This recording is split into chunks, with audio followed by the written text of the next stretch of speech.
ಒಂದು ಹುಟ್ಟ ಕ್ರೈಮ್ ಮಾಡುವಂತವ್ರು ಒಬ್ಬರೇ ಅದೊಂದು ಸೆಕ್ಷನ್ ಇತ್ತಂದ್ರ ಅದನ್ನ ಬಿಟ್ರೆ ಎರಡನೇ ರೀತಿಯಿಂದ ಕ್ರೈಮ್ ಆಗಕ್ಕೆ ಕಾರಣ ಅಂತಂದ್ರ ಈ ಬಡ್ಡಿ ದಂಧೆ.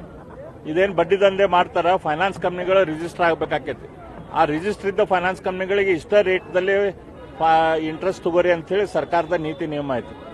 ಆದ್ರೆ ಇಲ್ಲಿಗಲ್ ಆಗಿ ಫೈನಾನ್ಸ್ ಮಾಡುವಂತವ್ರು 5%, 7%, 8%, 10%, 15%, ವಾರದ ಬಡ್ಡಿ ಈ ರೀತಿ ತೆಗೆದುಕೊಂಡು ಸುಲಿಗೆ ಮಾಡಕ್ ಶುರು ಮಾಡ್ತಾರೆ. ಇವತ್ತು ಯಾವ್ದೋ ಒಬ್ಬ ಮನುಷ್ಯ ಆಗಲಿ 5%, 10%, 15% ಬಡ್ಡಿಯನ್ನು ಕೊಟ್ಟು ಅವ್ರಿಗೆ ಯಾವುದೇ ರೀತಿ ವ್ಯವಹಾರ ಮಾಡಕ್ ಬರೋದಿಲ್ಲ. ಅವಾಗ ಅವರು ಅನಿವಾರ್ಯವಾಗಿ ತುಡುಗು ಮಾಡುವಂತ ಕೆಲಸ ಅಥವಾ ಆ ಫ್ರಸ್ಟ್ರೇಷನ್ದಲ್ಲಿ ಯಾರ್ದಾರ ಮೇಲೆ ಅಟ್ಯಾಕ್ ಮಾಡುವಂತ ಕೆಲಸ ಆಗ್ತೈತಿ. ಅದಲ್ಲದೆ ಡ್ರಗ್ಸ್ದಲ್ಲಿ ಆ ಹುಡುಗರಿಗೆ, ಆ ಡ್ರಗ್ಸ್ ತಗೊಳ್ಳೋರಿಗೆ ಮೈ ಮೇಲೆ ಖಬರ್ ಇರುವುದಿಲ್ಲ, ನಾವೇನ್ ಮಾಡ್ತೇವೆ ಅನ್ನೋದು ಖಬರ್ ಇರುವುದಿಲ್ಲ. ಅವರು ಚಿಕ್ಕ ಪುಟ್ಟ ಕಾರಣಕ್ಕಾಗಿ ಬೇರೆಯವ್ರ ಮೇಲೆ ಅಟ್ಯಾಕ್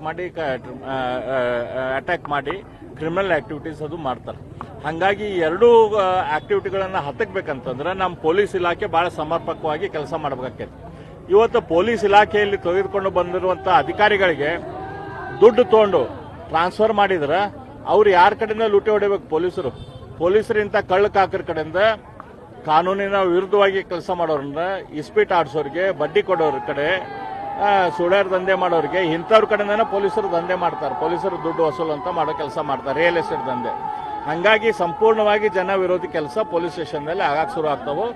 ಇವತ್ತು ಕರ್ನಾಟಕದಲ್ಲಿ ದೊಡ್ಡ ಪ್ರಮಾಣದ ಬಡ್ಡಿ ವ್ಯವಹಾರದ ದಂಧೆ ಹೆಚ್ಚಾಗಿ ಅದ್ರ ಮೂಲಕ ಕ್ರಿಮಿನಲ್ ಆಕ್ಟಿವಿಟೀಸ್ ಹೆಚ್ಚಾಗ್ತಾವ ಅಂದ್ರೆ ಅದಕ್ಕೆ ಕಾರಣ ಕಾಂಗ್ರೆಸ್ ಸರ್ಕಾರ. ಇವರು ದುಡ್ಡು ತಗೊಂಡೇನು